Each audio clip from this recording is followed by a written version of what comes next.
I'm trying to do here, which is really to educate you into the big system of the world, the Plato's cave that you're born into, and how you're controlled, how your mind is controlled. It always is, always has been. It's being controlled right now with this whole thing in Japan even, for a much bigger purpose, because it all falls along the agenda of Agenda 21 and the Millennium Project, and the rewilding, all that stuff, getting the folk into the cities, austerity, it's all coming down at the same time. And as I said so many times, if old Nick himself was in charge of this, I wouldn't be surprised, because you can't get this kind of luck when you plan all this stuff in advance.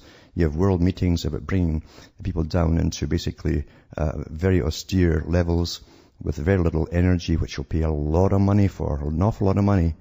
Big profits off giving out very little, and that's what they're going to do in the future. And they're going to use this happening in Japan to bring down basically your plants across the world. They've already banned coal. That's to be phased out. So what are you left with if you don't have coal and you don't have nuclear energy? What are you faced with, really? They won't allow you. Remember, the same boys who own the big private nuclear facilities across the world are the same big boys who own the oil industry. They own the industries that are setting up the windmills everywhere, which they'll be in charge of too. And alternate power. Same boys who are moving into a different arena with their money, and they want you to go for higher priced electricity, vastly higher priced electricity, and they want you to get a lot less per week of electricity for an awful lot more money. That's not a bad deal for them too. And remember too that your nice pretty lifestyles right now are going to plummet. Going to plummet, folks, if you all panic right now, as you're supposed to do, and start crying out for these plants across the world to be taken down.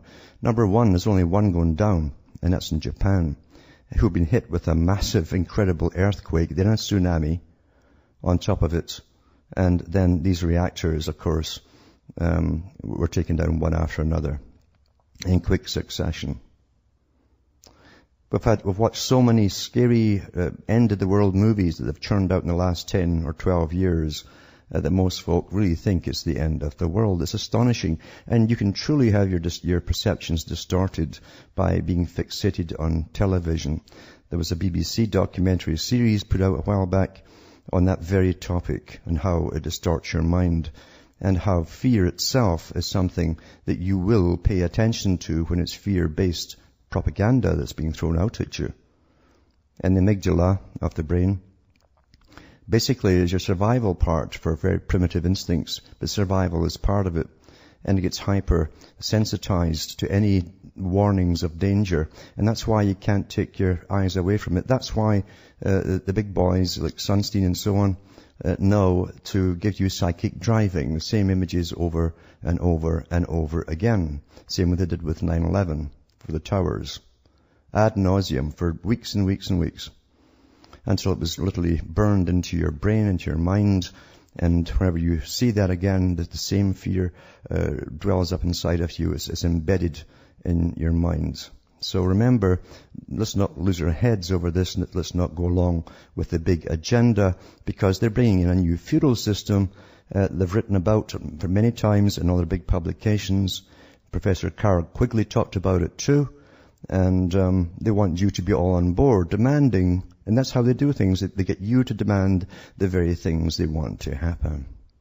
It's not a bad idea, but it's a terrific system. It always works, never fails.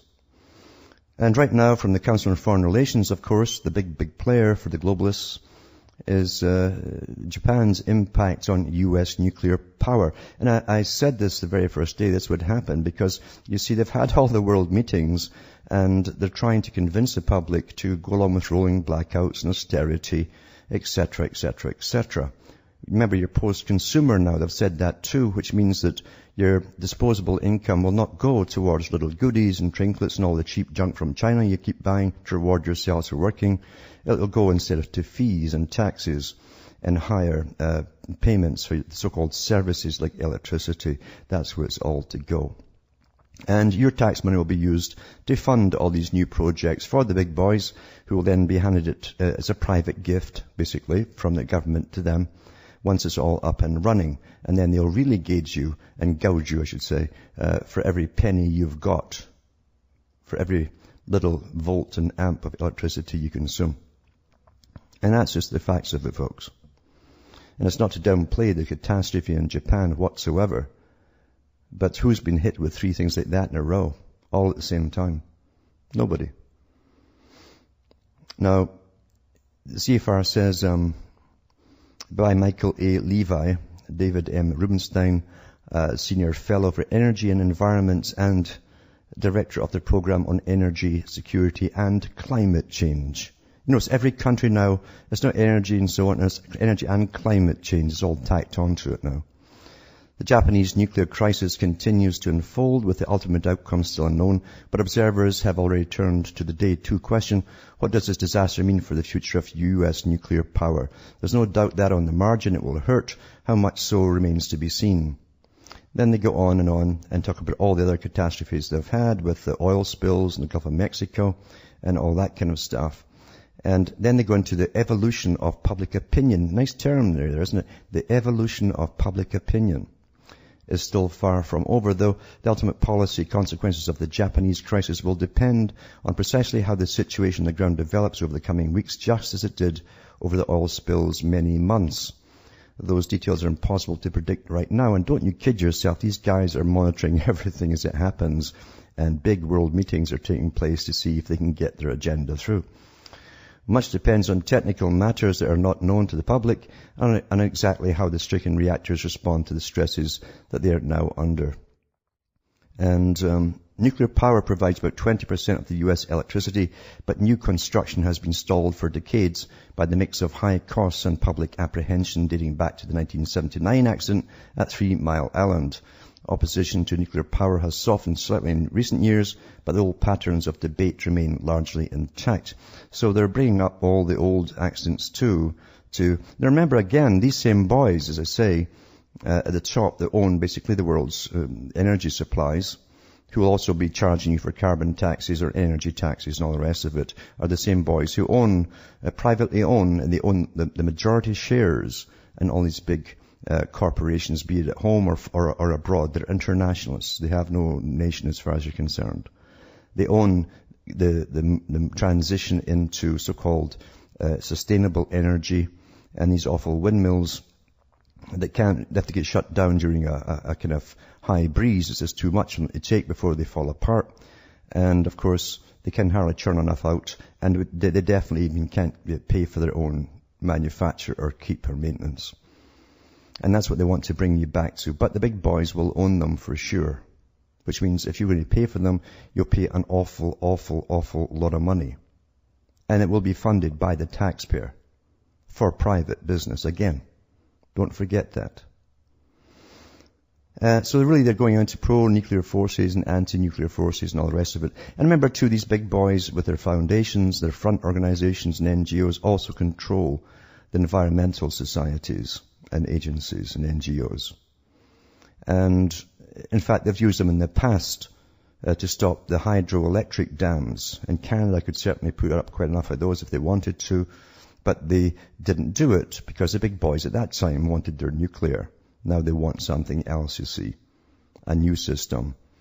And again, you'll pay for it all. So if they bring down the coal plants, which they've already signed agreements to do so, and the coal, basically, modern coal plants pollute very little because of scrubbers and the massive filters and all the rest of them.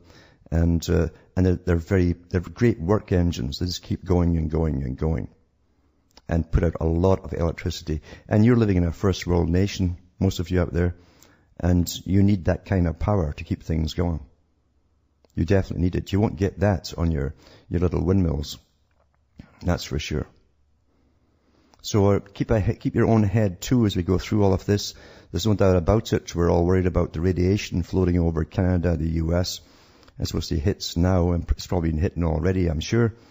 Everyone's praying to have no rain to bring it down, and bingo, just when the show started, a thunderstorm started and down came the rain. Well, that's the way it goes, eh? They say that God doesn't like trailer sites and things like that. But he's certainly got a strange sense of humor. Back with more after this break.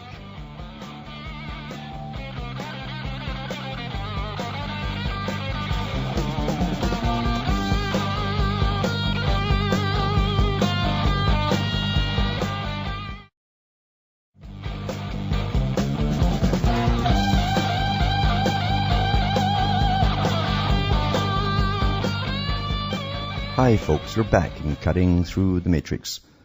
Just talking about not to lose your heads while this is happening.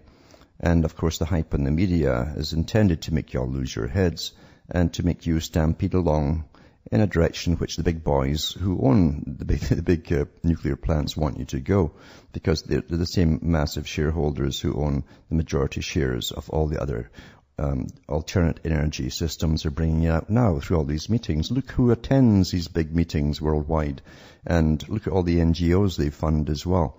That's no coincidence. They're all in bed together. And it would be very nice if we lived in a real system with nice real people and all the rest of it. But we don't. We live in a very devious world with devious people running our countries. That's the only kind who can actually get up into power, in fact. And it's the same with all these various groups, these power groups. They're all socio-political power groups with their own top leaders, all vying for power amongst themselves, but definitely always trying to fool you and sway what they call public opinion. It's not hard to create any kind of public opinion in any direction at all. It's very simple to do. So they used to say too that I noticed with the stock markets in New York and elsewhere, they actually had articles about the greatest yard sale, the greatest fire sale ever, as the sharks once again try to buy up the yen and buy up factories that are abroad from Japan and so on. A great big fire sale, as they say, because, and I said before, the night before, that Rothschild said you make your money when the blood is running in the streets. So the sharks, the crooks, the evil characters of the world are right in on this, on top of this, to grab what they can. And whenever they always say that one man's misfortune is another man's fortune, and they really believe in that. They have no qualms about it whatsoever, and they're going at it big time. But we've got to, as I say, keep our heads as they go through all of this, and not to get carried away, to give the big boys what they want. We are not in a world where free power of any kind, free energy of any kind will be available to the public, because it will never be allowed. The whole system we're going into is where you are interdependent. That means you're totally dependent on the system, and for all your needs, they'll come from the system. They'll be dished out by the system. And that's why there's so many sciences which definitely have been suppressed, because you can't give power to the people literally in any shape or form if you want to hold power over the people.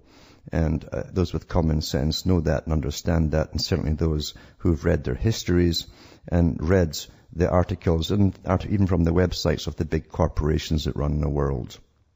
It's not going to happen. We're dealing with very devious people, very, very devious people, and suddenly everyone's forgot about the Kyoto conferences they've had, that the many ones have signed away all your rights to do with power and so on. You've forgotten about all the environmental movements, meetings I've had at Copenhagen, etc. And you've forgotten that your own governments, right at this time, are in the process of closing down the coal-fired plants. So you better start thinking, if you want to go back to reading by candles and begging for a charge to have your little iPhone charged up for you so you can yap away for hours on end and tweet away on Twitter to all your supposed friends. You better think very hard and carefully about it, and don't be stampeded by the power of television. It's changed the world, the television, completely.